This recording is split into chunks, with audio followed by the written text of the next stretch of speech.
Hi friends, welcome to Shiva studies. So ఈ వీడియోలో మనం 10th క్లాస్ పాస్ కావడం ఈజీ అనే విధానం గురించి చూద్దాం. ఏంటి 10th క్లాస్ పాస్ కావాలంటే మరి ఆ విధానం ఎలా ఉంటుంది అని మనం చూసినట్లయితే, ఫస్ట్ మీరు చదవాల్సింది 20% మాత్రమే చదవండి. 20 అంటే ఏంటి 20? మీరు మొత్తం సిలబస్ తీసుకున్నట్లయితే 100% ఉంటుంది బుక్స్. ఈ 100%లో మీరు చదవాల్సింది 20% మాత్రమే చదవండి. ఎందుకు 20% చదవాలి అంటే, మిగతా 80% మీకు ఆల్రెడీ వచ్చిన అంశాలే ఉంటాయి. అంటే ఎట్లా అంటే, మీరు చిన్నప్పటి నుంచి నేర్చుకున్న అంశాలే. చిన్నప్పటి నుంచి మీరు చదువుతూ ఉంటారు, లేదా సమాజంలో తిరుగుతూ ఉంటారు కాబట్టి సమాజంలో అన్ని విషయాలు మీకు అన్ని అంటే కొన్ని విషయాలు మీకు తెలిసే ఉంటాయి. ఆ కొన్ని తెలిసినటువంటి విషయాలనే మనం 80% అంటాం. లెర్నింగ్ చేసి ఉంటారు మీరు. ఆ లెర్నింగ్ విద్య అంటాం మనం. సో ఈ 80% మీకు ఆల్రెడీ వచ్చినటువంటి అంశాలే. ఇక మీరు చదవాల్సినటువంటిది 20%. 20% బాగా చదివితే 80% ఆల్రెడీ మీకు వచ్చి ఉంటుంది. 80% ఆల్రెడీ మీ దగ్గరే ఉంటుంది కాబట్టి ఇక దాని గురించి ఆలోచన చేయాల్సిన అవసరం లేదు. సరే, ఇప్పుడు మరి 20% ఎట్లా, ఏ విధంగా చదవాలి? ఈ 20% ఎట్లా అంటే, ఫస్ట్ నెంబర్ 1, వెయిటేజ్ ఎక్కువ ఉన్న చాప్టర్లు ముందు బాగా చూసుకోండి. అంటే వెయిటేజ్ అంటే మార్కులు, ఏ చాప్టర్ నుంచి ఎక్కువ మార్కులు వస్తున్నాయో చూసుకోవాలి. ఫర్ ఎగ్జాంపుల్, ఒక చాప్టర్ తీసుకున్నట్లయితే మనకు 8 మార్క్స్ క్వశ్చన్స్ ఒకటి, తర్వాత 4 మార్క్స్ క్వశ్చన్ ఒకటి, లేదా 2 4 మార్క్స్ క్వశ్చన్స్ 2, లేదంటే ఒకటే అనుకోండి. 4 మార్క్స్ క్వశ్చన్ ఒకటి, మళ్ళీ 2 మార్క్స్ క్వశ్చన్స్ 2,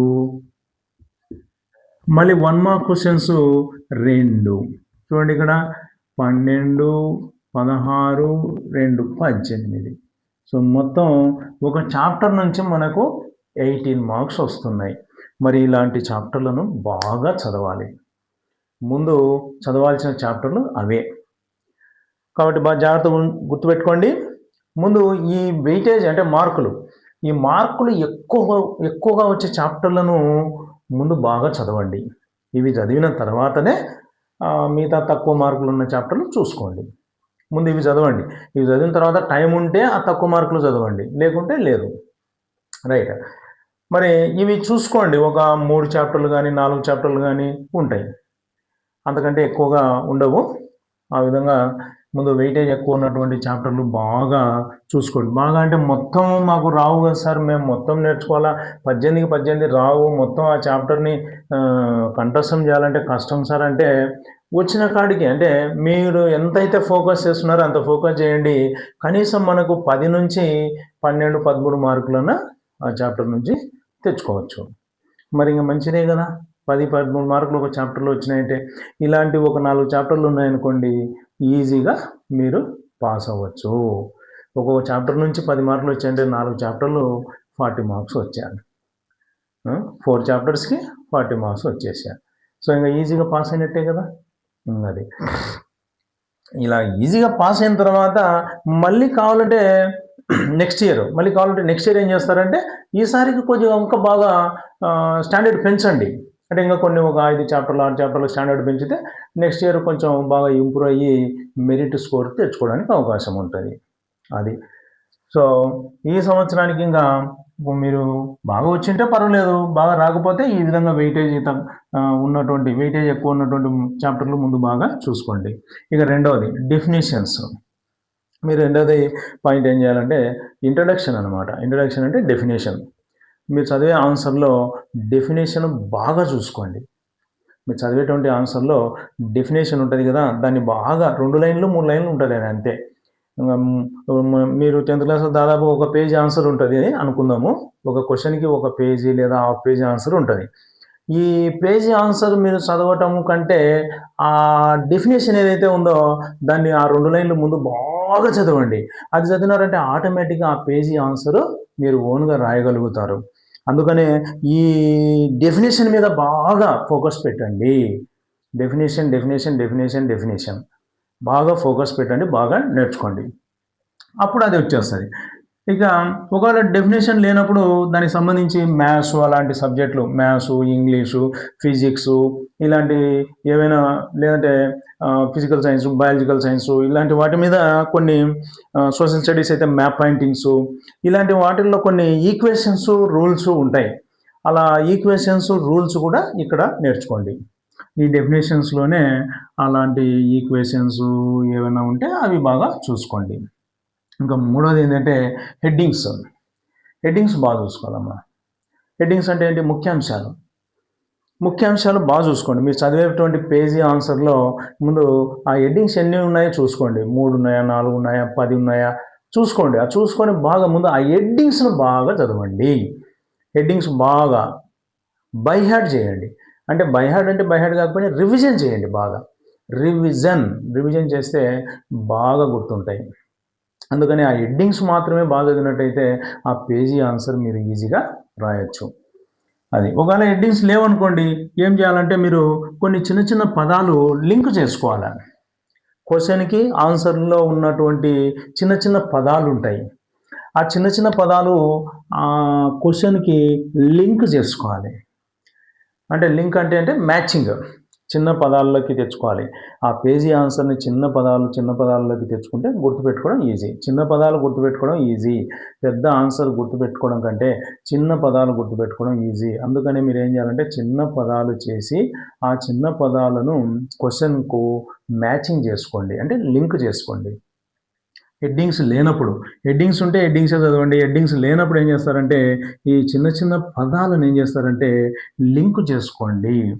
ఇక నాలుగోది గుడ్ హ్యాండ్ రైటింగ్. చక్కగా బాగా నీట్గా మీ రైటింగ్ ఏదైతే ఉందో, ఇంకా ఇప్పుడు టైము ఉంటే 10th క్లాస్ వాళ్ళకి ఇంకా టైం ఉంది, ఇంకా 1.5 month టైం ఉంది కాబట్టి మీరు హ్యాండ్ రైటింగ్ కూడా ఇంప్రూవ్ చేసుకోండి. ఒక గంట, రోజు ఒక గంట కూడా అవసరం లేదు, ఒక 10 minutes కాపీ రైటింగ్ తీసుకొని, రైటింగ్ రాకపోతే, రైటింగ్ బాగా వస్తే ఏం లేదు, రైటింగ్ రాని వాళ్ళు కాపీ రైటింగ్ తీసుకొని రోజు ఒక పేజీ రాయండి, ఒక 10 నిమిషాలు. ఇది కూడా మనకు చదువులో భాగమే. అంటే మనం నేర్చుకున్న ఆన్సరు ఎగ్జామినర్కు అర్థమయ్యేటట్లు రాయాలంటే మన రైటింగ్ బాగుండాలి కదా. కాబట్టి ఇది కూడా చదువులో భాగం అనుకొని రోజు ఉదయాన్నే ఒక 10 నిమిషాలు హ్యాండ్ రైటింగ్ రాయండి, లేదా సాయంత్రం ఉన్న రాయండి. మీ టైం ఎప్పుడు వీలైతే అప్పుడు ఒక 10 నిమిషాలు కాపీ రైటింగ్ రాసుకోండి. ఈ నెలన్నర వద్దు, నెల రాయండి చాలు. ఈ నెల రోజులు కాపీ రైటింగ్ ఒక 10 నిమిషాలు, రోజు 10 నిమిషాలు రాశారంటే హ్యాండ్ రైటింగ్, చక్కని హ్యాండ్ రైటింగ్ వస్తుంది.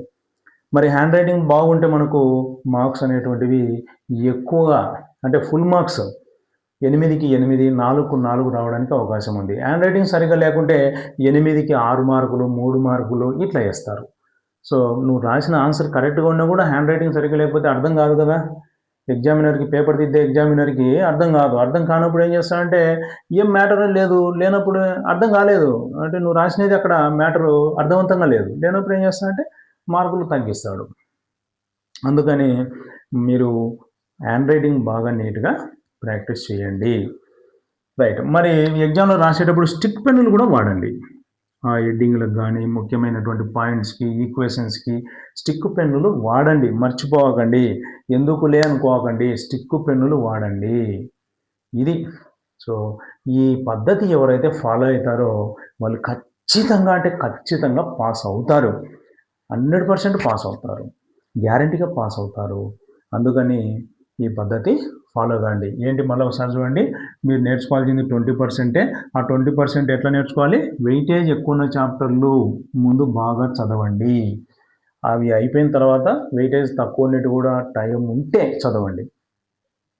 ఇక రెండోది డెఫినేషన్ బాగా చదువుకోండి. డెఫినేషన్లు లేనప్పుడు ఏం చేయాలి? ఈక్వేషన్స్ ఉంటాయి. సో డెఫినేషన్ ఉంటుంది, డెఫినేషన్లోనే డెఫినేషన్ ప్రతిదానికి ఉంటుందమ్మా, లేదు అనేదానికి ఉండదు. ఇంట్రడక్షన్ ఇదే, ఇది బాగా చూసుకోండి. వీటితో పాటు ఈక్వేషన్స్, రూల్స్ ఇంకా ఏమైనా అలాంటివి ఉంటే కనుక అవి చూసుకోండి. ఇక మూడోది ఏంటంటే హెడ్డింగ్స్, ముఖ్యాంశాలు లేనప్పుడు మనమే ఏం చేయాలంటే చిన్న పదాలను చూసుకొని క్వశ్చన్కి ఆన్సర్కు మ్యాచ్ అయ్యేటువంటి కొన్ని చిన్న పదాలు ఉంటాయి, ఆ పదాలను మ్యాచ్ చేసుకొని చదువుకోండి. ఇక గుడ్ హ్యాండ్ రైటింగ్ చక్కగా రాయండి, వాటికి స్టిక్ పెన్ వాడండి, మంచిగా అట్లా చేసుకున్నట్లయితే మీరు ఖచ్చితంగా గ్యారెంటీగా పాస్ అవుతారు. మెరిట్ స్టూడెంట్స్ కూడా మంచిగా స్కోర్ పెరగడానికి అవకాశం ఉంది.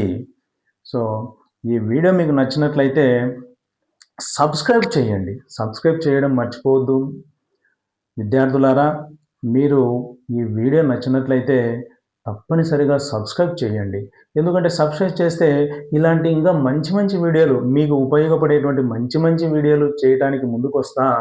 ఇవి అందరికీ ఉపయోగపడతాయి. కాబట్టి సబ్స్క్రైబ్ చేయడం మర్చిపోవద్దండి. So thank you for watching.